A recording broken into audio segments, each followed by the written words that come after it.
Primeiro livro de Samuel, capítulo de número 4, a partir do versículo 11.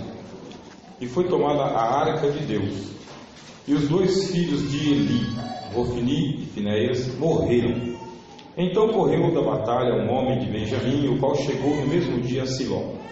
Ele trazia as vestes rasgadas e terra sobre a cabeça, e chegando ele, eis que Eli estava sentado numa cadeira, olhando para o caminho, porquanto seu coração estava tremendo pela arca de Deus. Entrando, pois, aquele homem a anunciar isto na cidade, toda a cidade gritou. E Eli, ouvindo os gritos, disse: que alvoroço é este? Então chegou aquele homem apressadamente, veio e anunciou a Eli. E era Eli da idade de 98 anos, e estavam seus olhos tão escurecidos que já não podia ver. E disse aquele homem a Eli: eu sou o que venho da batalha, porque eu fugi hoje da batalha. E disse ele: que sucedeu, filho meu? Então respondeu o que trazia as notícias e disse: Israel fugiu de diante dos filisteus, e houve grande matança entre o povo. Além disso, também teus dois filhos, Ofni e Finéias, morreram, e a arca de Deus foi tomada. E sucedeu que, fazendo ele menção da arca de Deus, Eli caiu da cadeira para trás, ao lado da porta, e quebrou-se-lhe o pescoço e morreu, porquanto o homem era velho e pesado, e tinha ele julgado Israel 40 anos. E estando sua nora, a mulher de Finéias, grávida e próxima ao parto, e ouvindo essas notícias de que a arca de Deus era tomada, e de que o seu sogro e o seu marido morreram, encurvou-se e deu à luz, porquanto as dores lhe sobrevieram. E ao tempo em que ia morrendo, disseram as mulheres que estavam com ela: não temas, pois destes à luz um filho. Ela, porém, não respondeu e nem fez caso disso, e chamou ao menino e acabou, dizendo: de Israel se foi a glória, porque a arca de Deus foi tomada, e por causa de seu sogro e de seu marido. E disse: de Israel a glória é levada presa, pois é tomada a arca de Deus. Amém.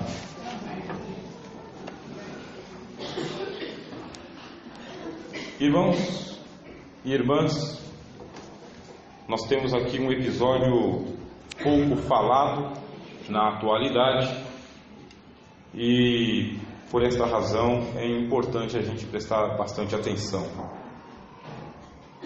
A glória de Deus, ela existe, mas ela existe por uma razão: para que Deus ele possa ser conhecido como Deus.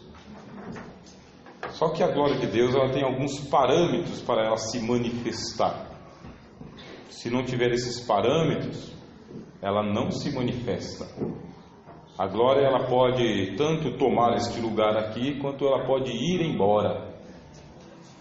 E esta é uma fatalidade que a igreja experimentou inúmeras vezes durante esses 2000 anos. Não foi uma ou duas vezes, inúmeras vezes. A igreja experimentou o vazio da presença de Deus, a ausência total e absoluta de Deus. Deus foi embora, a glória se foi.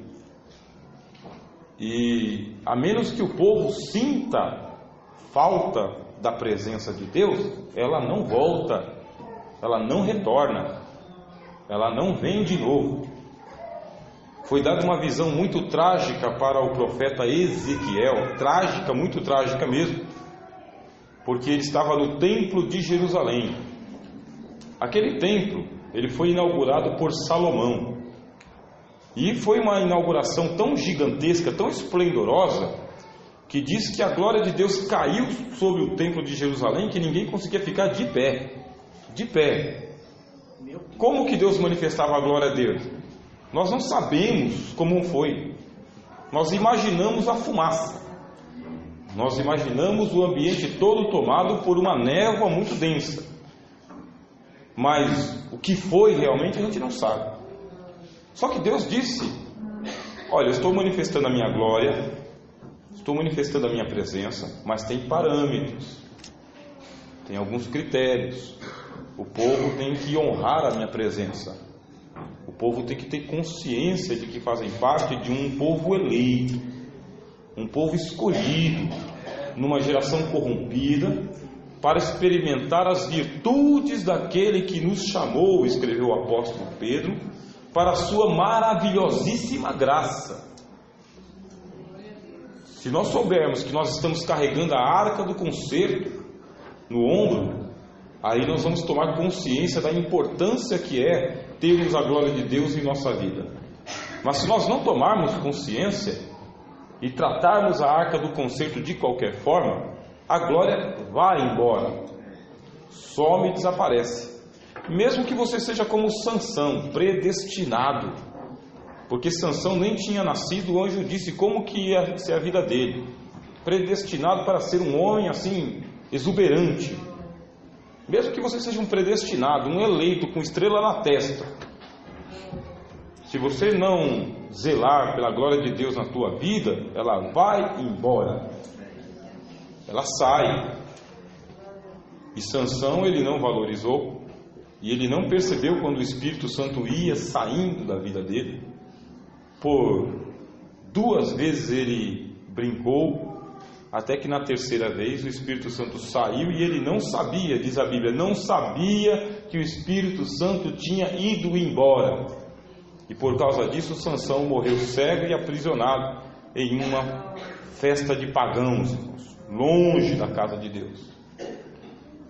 Deus, ele quer manifestar a glória dele, a virtude, o poder, a presença, a graça, a glória. Deus, ele quer habitar no meio da sua igreja com muita graça, muita alegria. Mas existem critérios. E o povo de Israel não tomou essa consciência e por causa disso começaram a descer ladeira abaixo de uma tal forma que eles fizeram um absurdo que nunca tinha feito. Porque a arca de Deus, ela tinha um lugar específico que tinha sido reservado para ela por lei. Se tiver algum aqui estudante de direito, sabe que aquilo que é estabelecido por lei é lei. Não tem como você alterar a letra da lei, tem que se cumprir. E Deus, ele disse por lei que a arca da aliança deveria ficar não no campo de batalha, deveria ficar dentro do tabernáculo, atrás de um monte de cortinas muito pesadas, num ambiente inacessível para qualquer pessoa, e que somente o supremo sacerdote, o líder da religião judaica, poderia entrar uma vez por ano para trás da cortina, e não sem oferecer nenhum sacrifício. Ele tinha que oferecer sacrifício antes de entrar lá, por ele.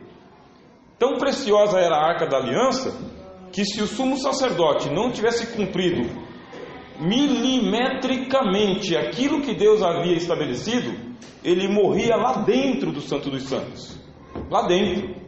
Por isso que ele usava um saiote, e o saiote tinha vários guizos, vários sininhos em forma de romã, que ficavam balançando enquanto ele estava lá dentro, para dar sinal de que Deus não matou ele. Isso é a arca da aliança, e Deus estabeleceu por lei, é assim que eu quero.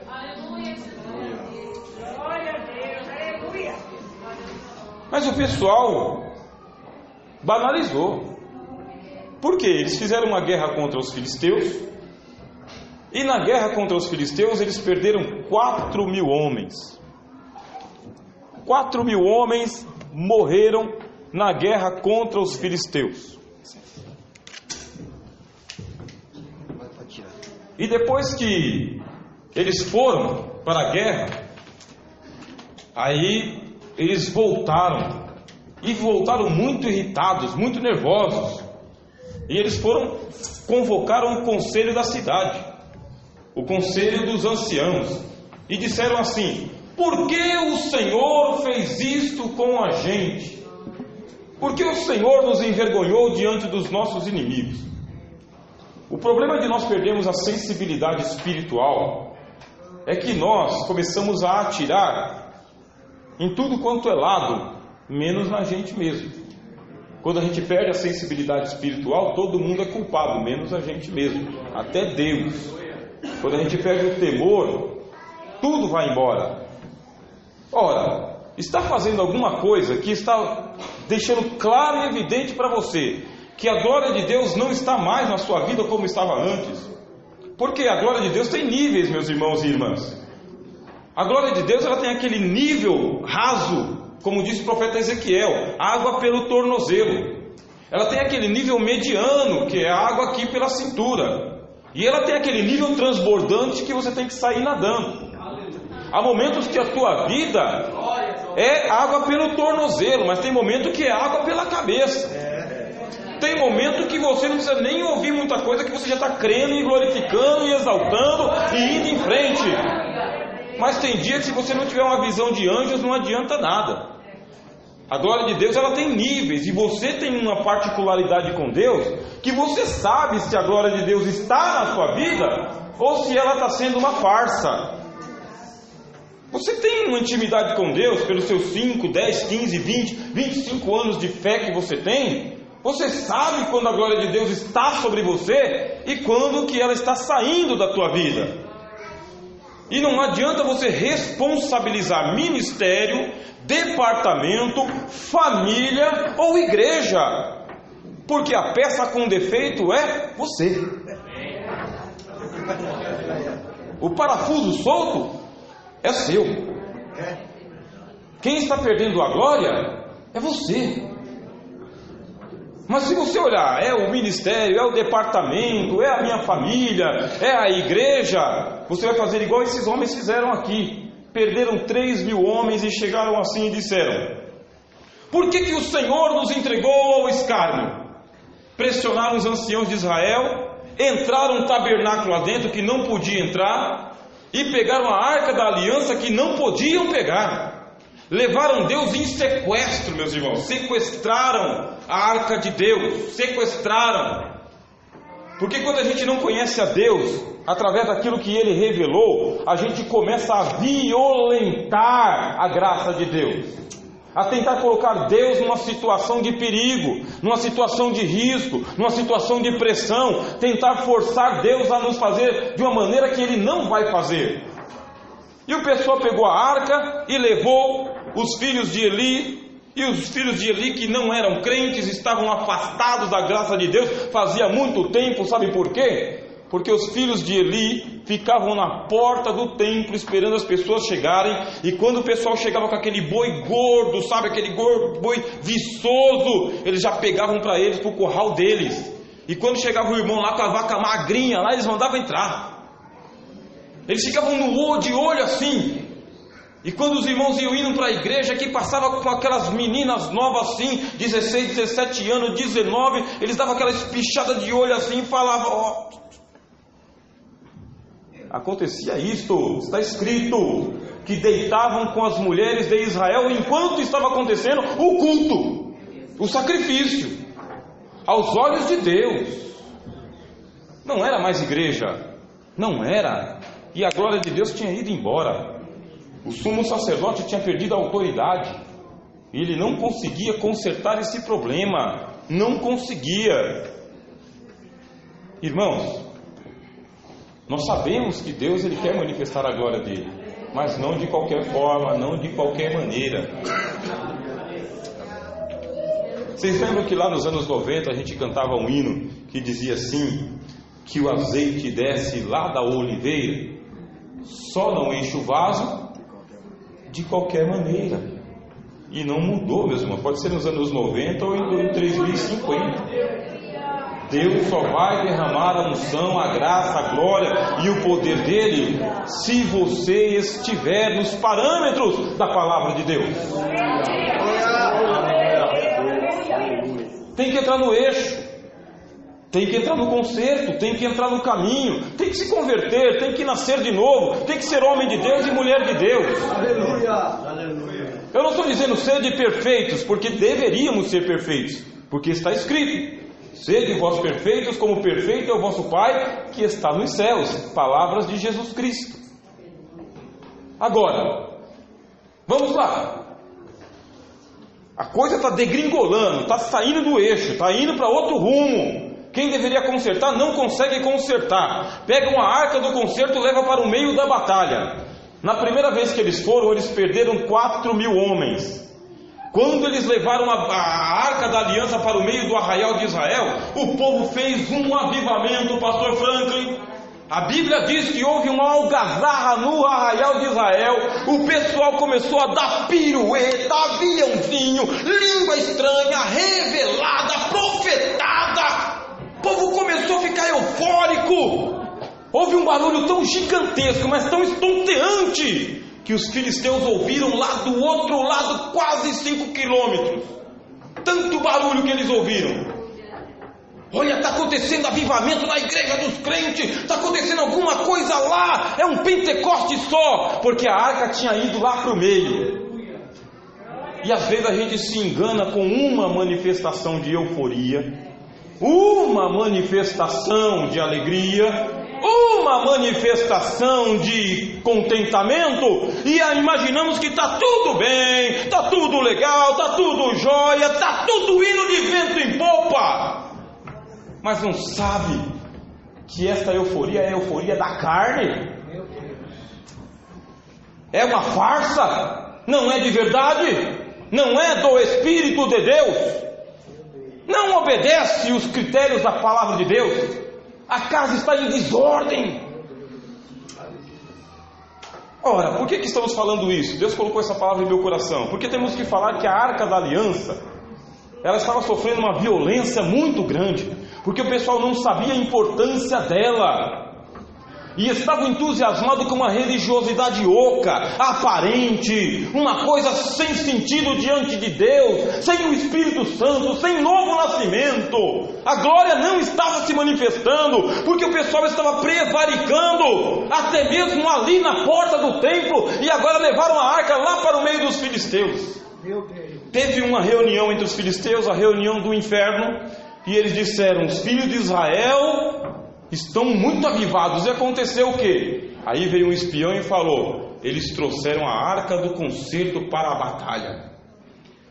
Os ímpios falaram: mas não tem nenhuma nação no mundo que traga o poste ídolo para a batalha. Vocês sabiam disso? Os ímpios falaram: nenhuma nação do mundo vai lá no templo sagrado e pega lá a imagem verdadeira da Aparecida e leva lá para o campo de batalha. Não, ela fica na basílica, protegida. Como que os crentes tiveram coragem de fazer um negócio desse e trazer a arca aqui para o meio? E os ímpios começaram a ficar pensando: o que vai acontecer? Já ouvimos falar que esse povo de Israel, quando eles estavam no Egito, eles derrotaram o Egito.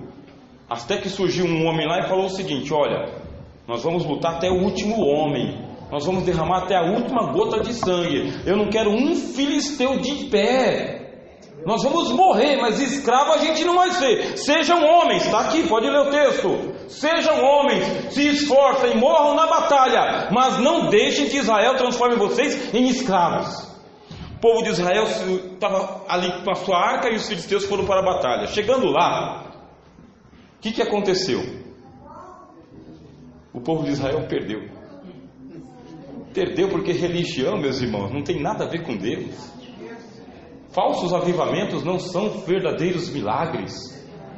Deus havia dito: se o meu povo, que se chama pelo meu nome, se humilhar, orar, se converter dos seus maus caminhos, aí eu ouvirei dos céus, perdoarei os seus pecados e sararei a sua terra. Mas tem que se converter. Não dá para seguir adiante sem se converter, sem mudar o que tem que ser mudado. Não dá, porque vai ser uma farsa, uma continuidade, uma farsa. E aí a Bíblia diz que de 4.000 homens que morreram na primeira batalha, o número subiu para 30.000 homens. Irmãos e irmãs, se uma coisa está errada, ela tem que ser consertada urgente. Porque se você acha que já tomou um prejuízo, o prejuízo só vai aumentar cada vez mais. Isto não é uma ameaça, é uma revelação. Meu Deus. Não adianta seguir sem consertar o que está errado. Precisa colocar no eixo. precisa se converter de todo o teu coração, de toda a tua alma, de todo o teu entendimento, mudar a tua mente, mudar a sua história, mudar o seu comportamento, mudar o seu culto, mudar a sua devoção, mudar o seu louvor. Porque se tem uma coisa difícil da gente fazer, é mudança. A gente gosta de fazer assim, aquela mudança bem levezinha, daqui para cá. Não é isto? Conversão não é daqui para cá. Conversão é de lá para lá. É uma volta mesmo, é os 180 graus, não tem jeito. É mudar, é colocar em ordem. Porque de 4.000 foi para 30.000. E a arca da aliança foi embora. A glória foi embora, evaporou, desapareceu, sumiu, não voltou mais. Não voltou mais. A igreja de Deus, ela sofreu muito com o surgimento do catolicismo romano. Sofreu muito. E por quê?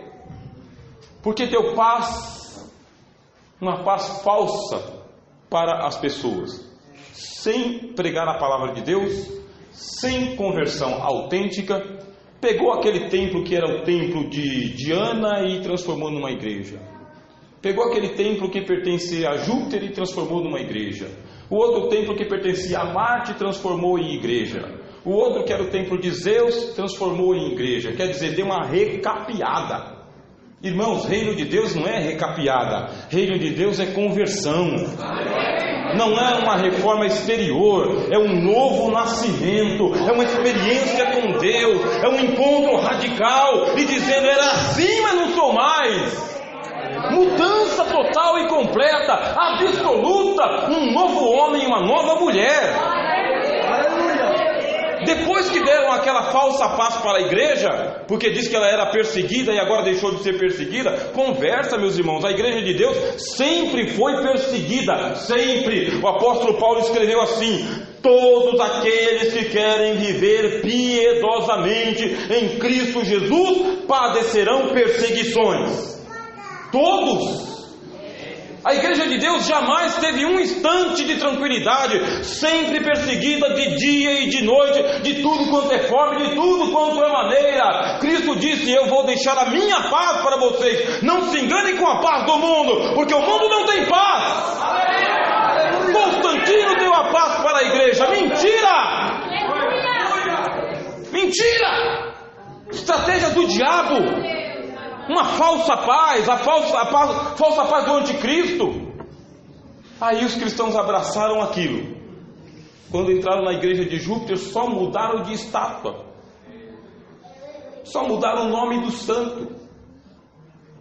E entrou uma idolatria tão avassaladora na igreja, mas tão avassaladora na igreja, que Jesus Cristo, ele se transformou num ídolo. Num ídolo. A igreja não fazia aquilo e agora está fazendo. Tinha um boneco lá com as mãos estendidas, e o pessoal falava: aqui está o vosso Deus.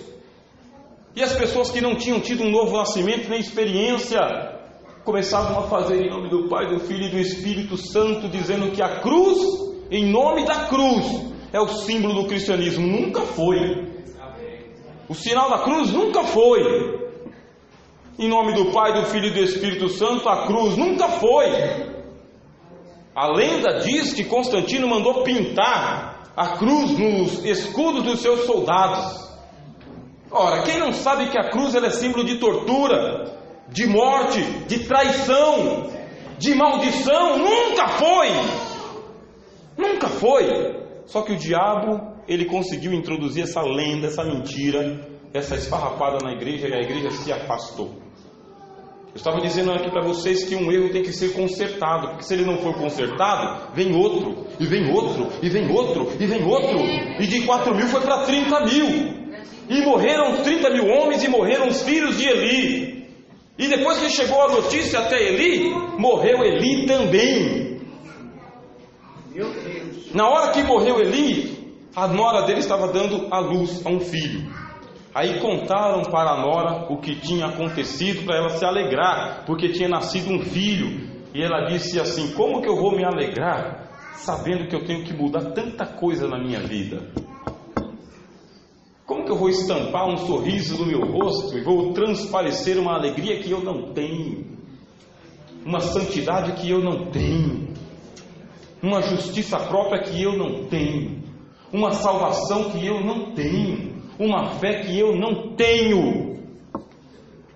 Como que eu vou estampar assim uma alegria e uma satisfação, sendo que a realidade nua e crua é que a glória se foi e acabou, foi-se a glória de Deus, acabou a glória de Israel, é o ponto final.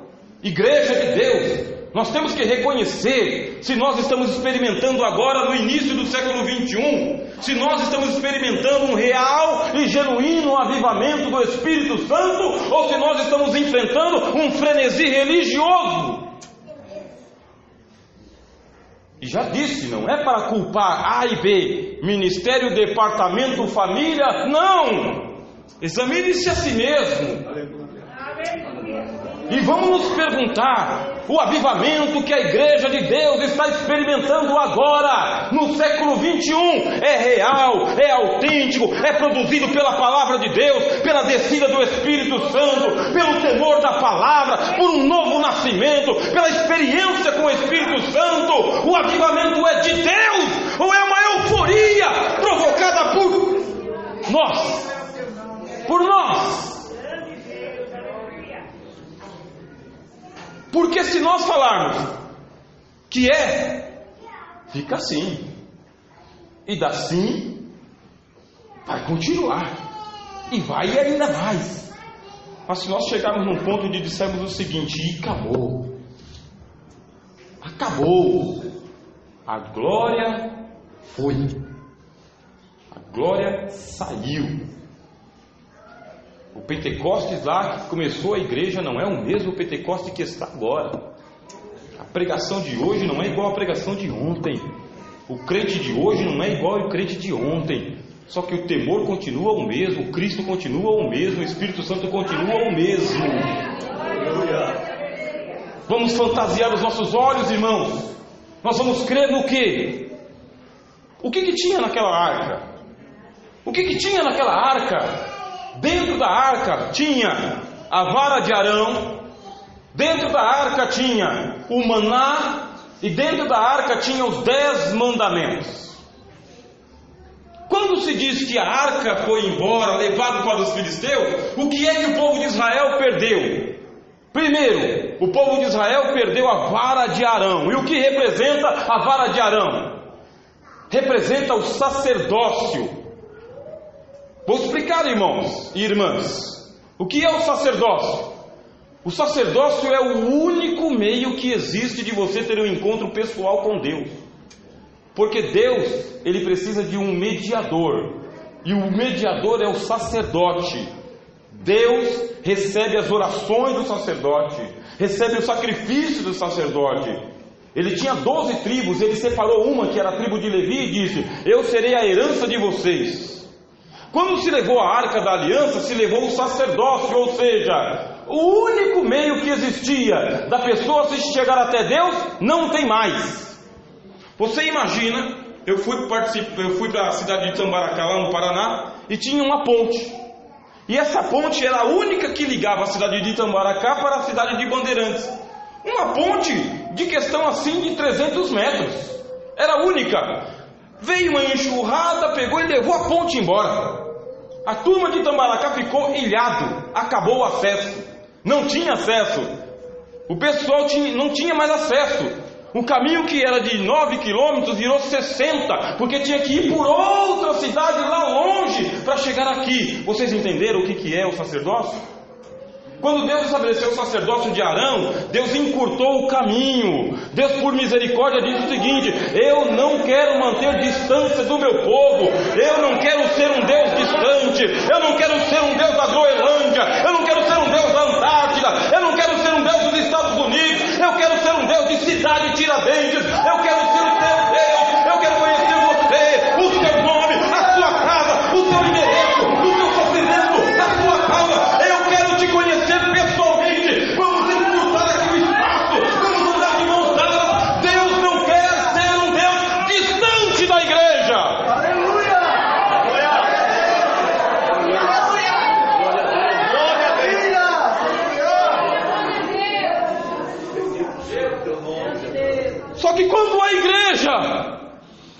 permite que o diabo dinamite as suas pontes.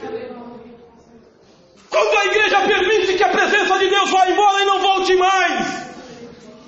Quando a igreja não tem saudade da igreja, não tem saudade do culto, não tem saudade do Espírito Santo, Deus começa a se distanciar e ser levado e ir embora, e ninguém nota, e ninguém chora, e ninguém clama, e ninguém implora.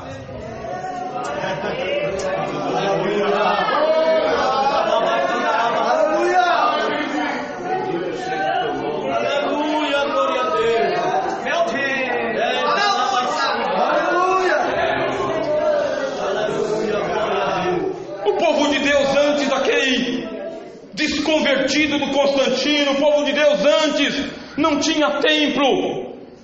Eles iam para as catatumbas, eles iam para os cemitérios, eles iam para os bosques. Eles não tinham iluminação elétrica, era na base da tocha, quase ninguém sabia ler. Só que eles eram uma igreja, e a presença de Deus se manifestava ali, e muita gente era batizada e confessava Jesus Cristo. A igreja estava viva e poderosa. Mas quando fizeram aquela parafernália toda, aquele incremento, aquela sofisticação, cadê a presença do Espírito Santo? Foi embora, saiu. E quem notou? E quem disse que está faltando alguma coisa? O século 21 veio para desconverter crente dentro da igreja. O século 21 chegou para ser o século do fim dos tempos, para conformar as pessoas com o que elas têm de bonito, com o que ela tem de aparelhagem, com o que ela tem de aparência. Que venha tudo isso, mas que não nos falte a glória. A glória, a glória, a glória, a glória, a glória, a glória de Deus, a presença de Deus. Que não nos falte a graça, o temor, que não nos falte a presença de Deus. Do que nos adiantará termos tudo, se Deus está do lado de fora das nossas vidas? Se Deus não participa do seu café da manhã, se Deus não participa do seu de jejum, se Deus não participa do teu casamento, se Deus não participa da tua academia, se Deus não é o teu sócio no trabalho, de que adianta ganhar o mundo inteiro e perder a vida eterna com Deus?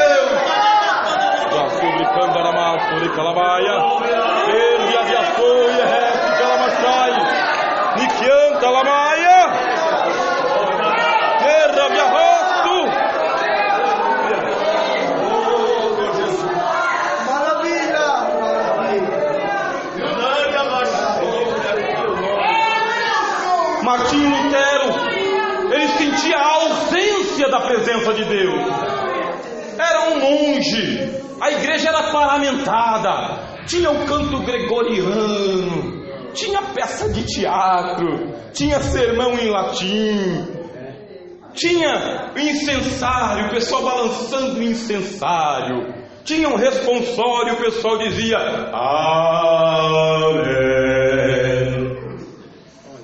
E tinha confessionário, as pessoas iam no confessionário e falavam: Santo Padre, eu pequei. Fala, meu filho, o que foi que você fez?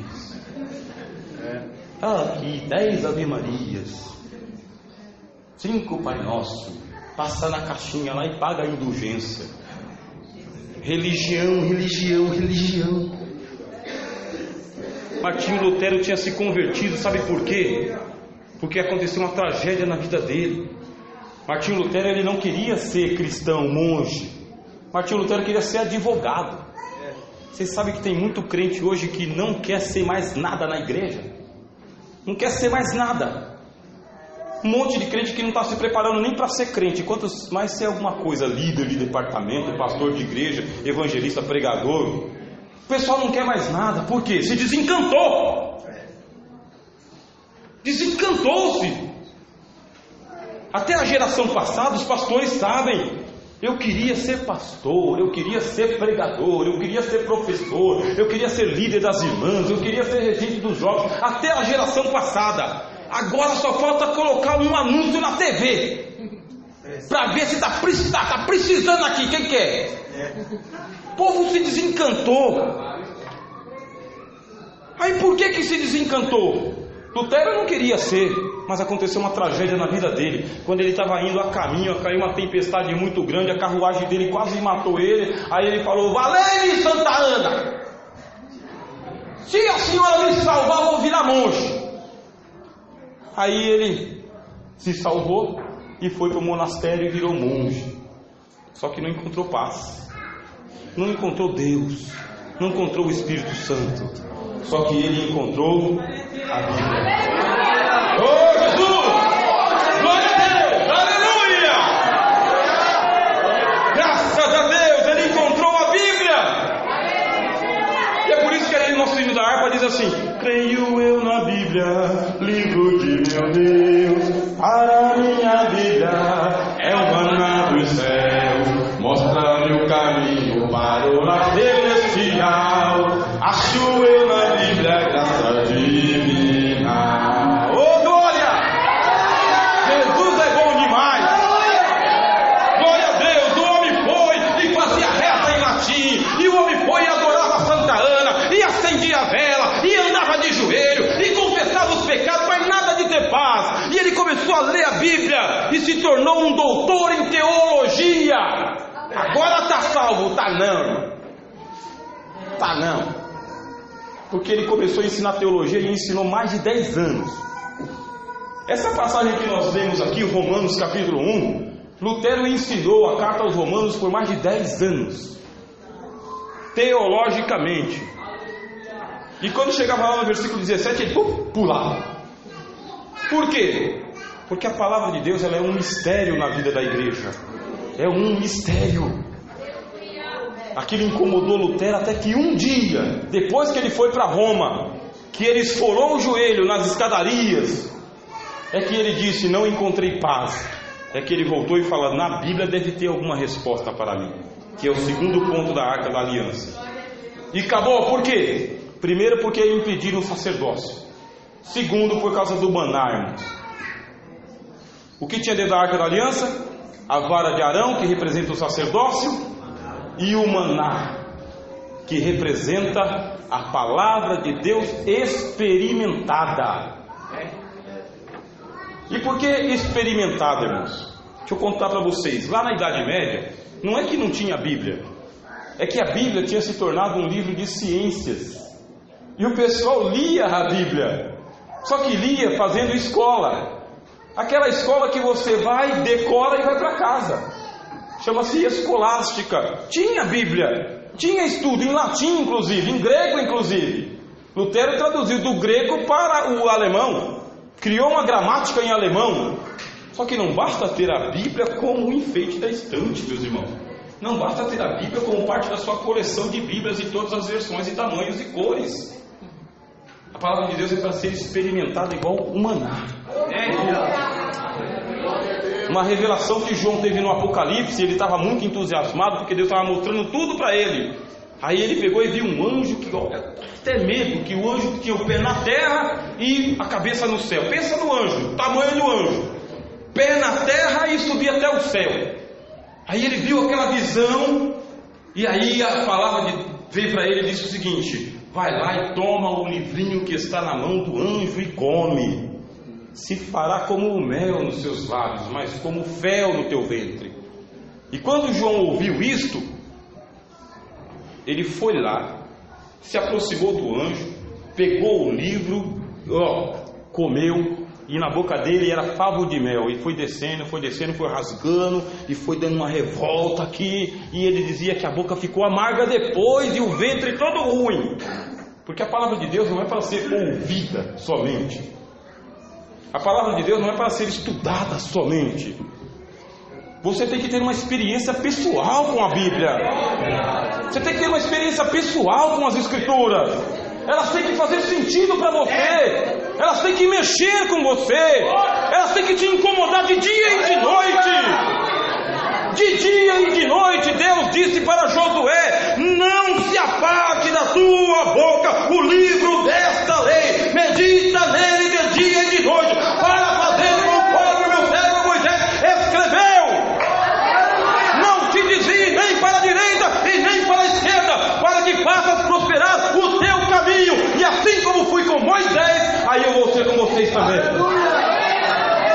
Rachada como na fé. Na lava você canta lavaia.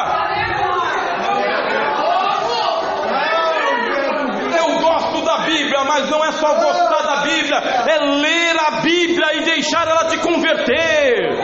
É ler a Bíblia e deixar ela te santificar. É ler a Bíblia e deixar ela mudar você. É ler a Bíblia e encontrar um espelho. Porque o apóstolo Tiago diz que assim: sede, pois, cumpridores da palavra, e não somente ouvintes, enganando-vos a vós mesmos com falsos discursos. Porque aquele que ouve esta palavra e não a pratica é semelhante a uma pessoa que fica se embelezando diante do espelho. Assim que sai, esquece o que tinha lá. Se você não praticar, não degustar, não transformar isso em pão diário, você vai ser igualzinho Martinho Lutero, um escolástico. Conhece muito bem o texto, mas não experimenta. Desta maneira, Jesus. E aqui vai o martelo. Se existir um martelo, vai um martelo.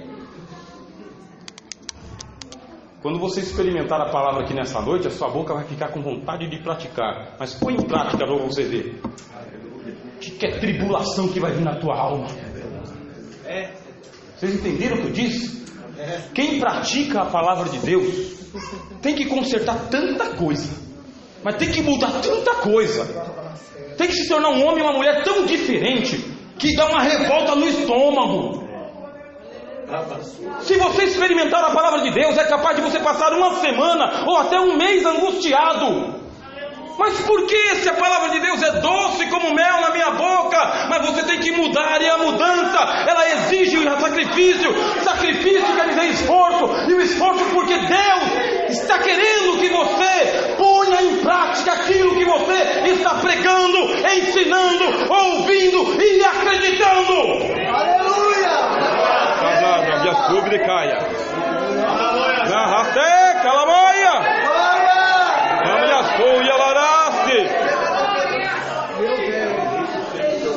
É difícil praticar a palavra de Deus, sim, é difícil.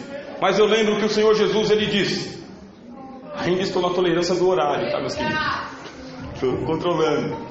Mas o Senhor Jesus, Ele disse assim: aquele que ouve essas minhas palavras e as pratica, assemelhar-o-ei ao homem prudente, edificou a sua casa sobre a rocha. Desceram as chuvas, cresceram os rios, sopraram os ventos e vieram sobre aquela casa, mas ela não caiu, porque estava edificada sobre a rocha. Mas aquele que ouve estas minhas palavras e não as pratica, assemelhá-lo-ei ao homem imprudente, que edificou a sua casa sobre a areia. Caíram as chuvas, subiram os rios, sopraram os ventos, deram contra aquela casa e ela caiu, e grande foi a sua ruína. O maná é para ser experimentado, e por mais contrariado que você esteja, não invalide a palavra de Deus nunca.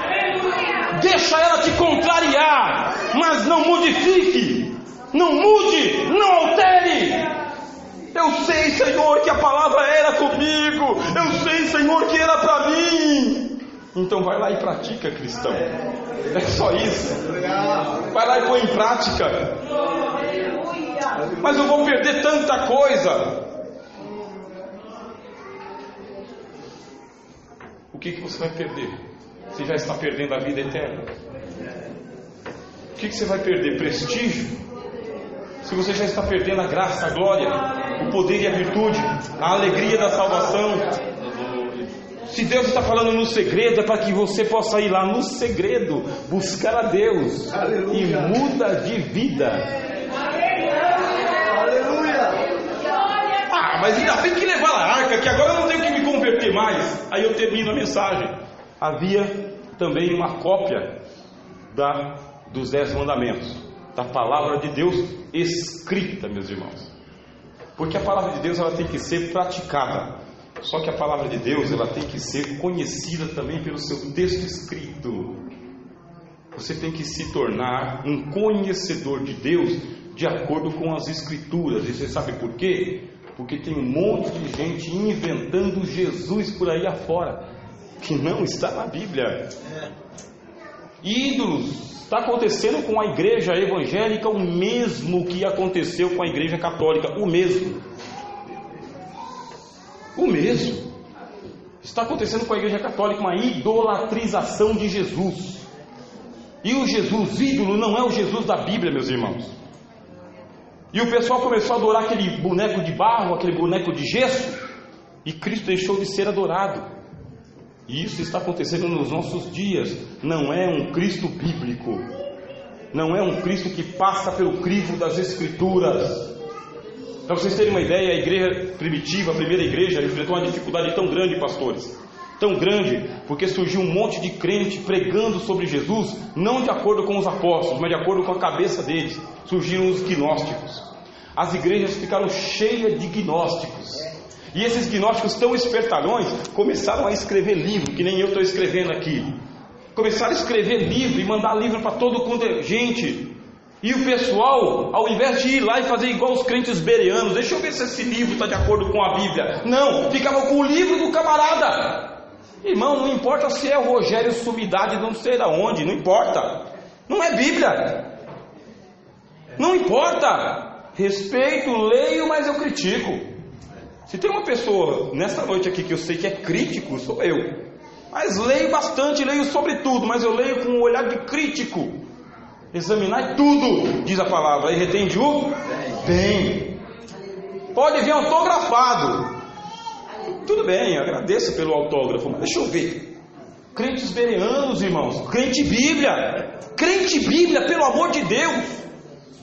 Porque se você não for um crente Bíblia, e acabou.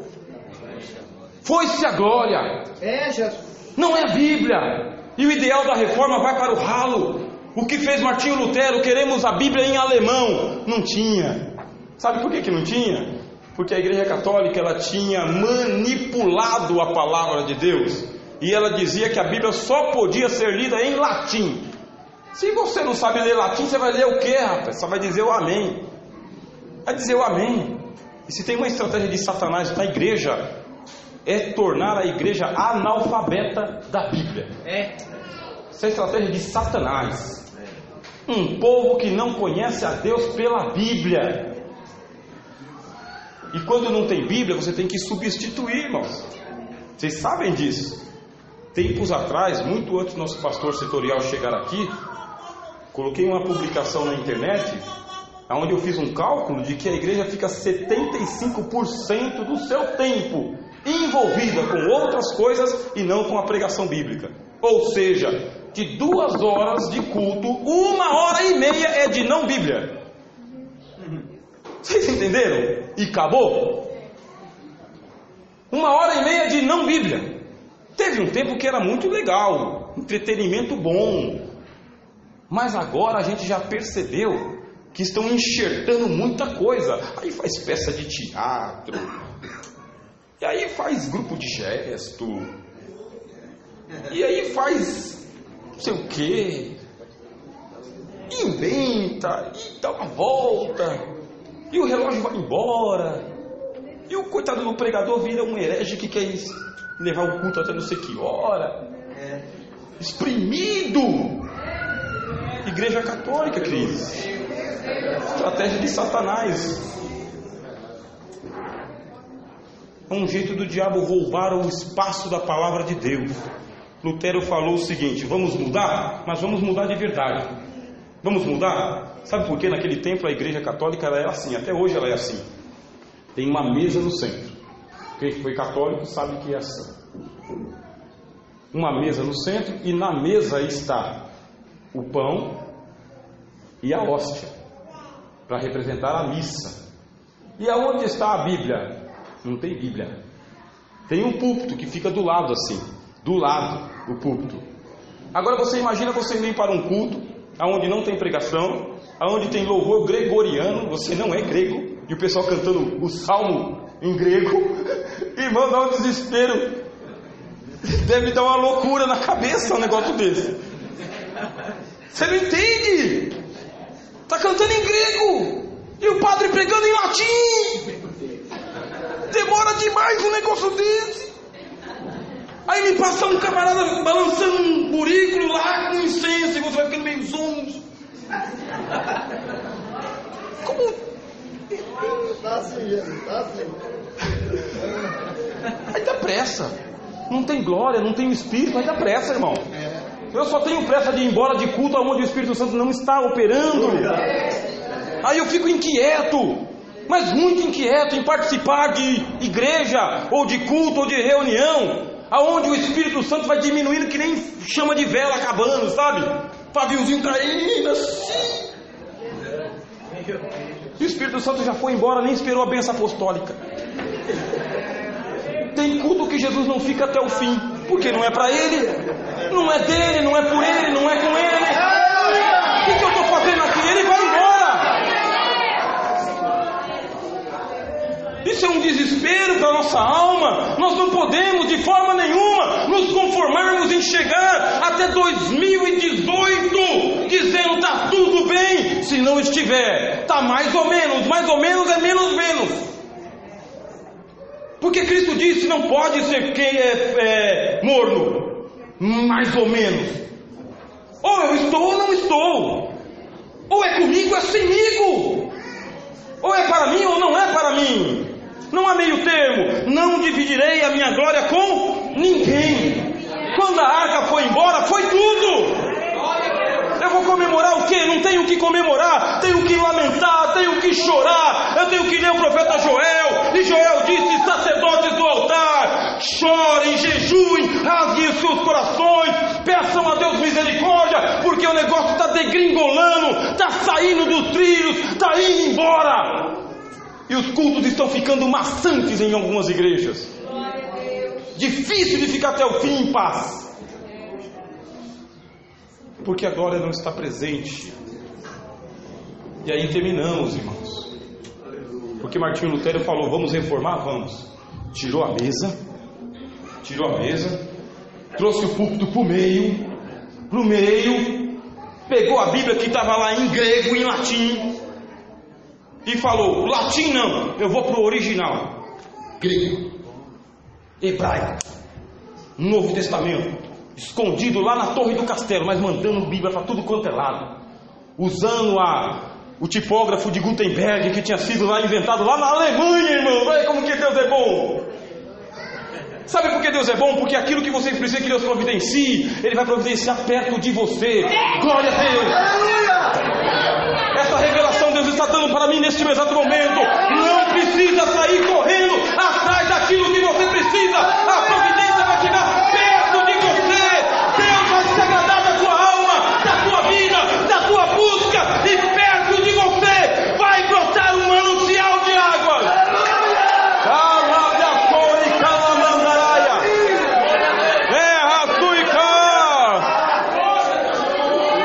Vou mudar de igreja, não precisa, querido. Ele está dizendo que você só precisa converter o teu caminho, porque a providência vem em seu encontro. Lá na Alemanha inventou lá tipógrafo. Lutero usou o tipógrafo de Gutenberg e saiu Bíblia em alemão. E quando a Bíblia chegou lá pro alemão que nem sabia ler, irmão, pelo amor de Deus,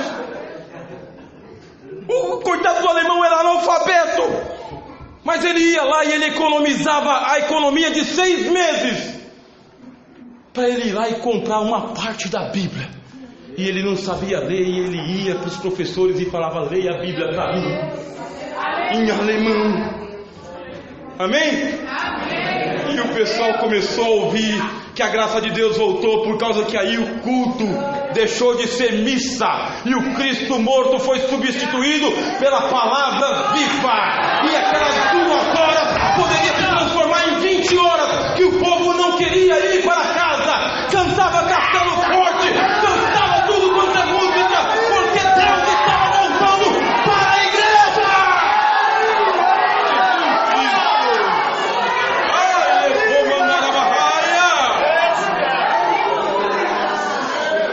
Era um tempo em que você podia pregar a Bíblia, porque o pregador chegava e ele sabia que ele era um ministro da palavra.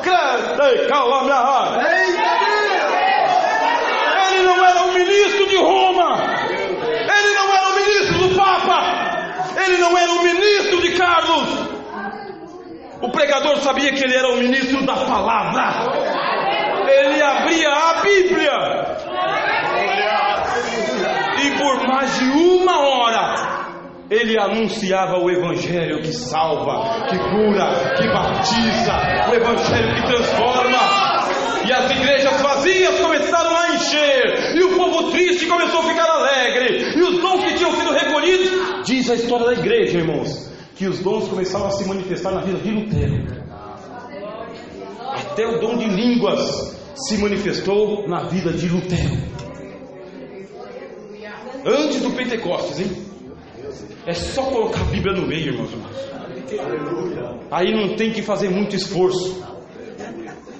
Já tentou você pedalar uma bicicleta sem corrente? Não sei se você já tentou. Vai lá na bicicleta sem corrente. Você vai ficar patinando que nem um idiota. É verdade.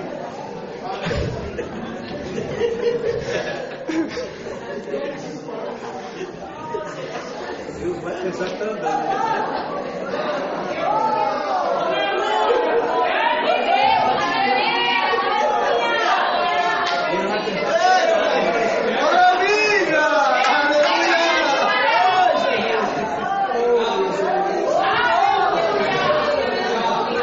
Igreja sem Bíblia, irmãos, é igual bicicleta sem corrente. Você não conserta um erro, irmão, sem Bíblia. Você não coloca nada no lugar sem Bíblia. Você não converte uma alma sem Bíblia. Não prospera sem Bíblia. Fica patinando, chovendo no molhado, enxugando gelo. É muito ruim. Muito ruim, irmãos. A Bíblia tem que fazer parte da tua vida pessoal, mas a Bíblia tem que ser pregada na igreja. Doa a quem doer, queridos. Doa o quanto doer. Você pode até sorrir aqui, mas chega lá e chora, filho. A igreja que a Bíblia, ela é a palavra de Deus e ela não é contém.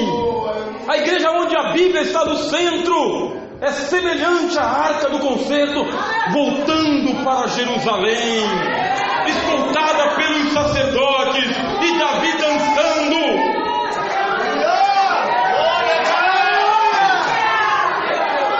Vamos colocar em pé em nome do Senhor.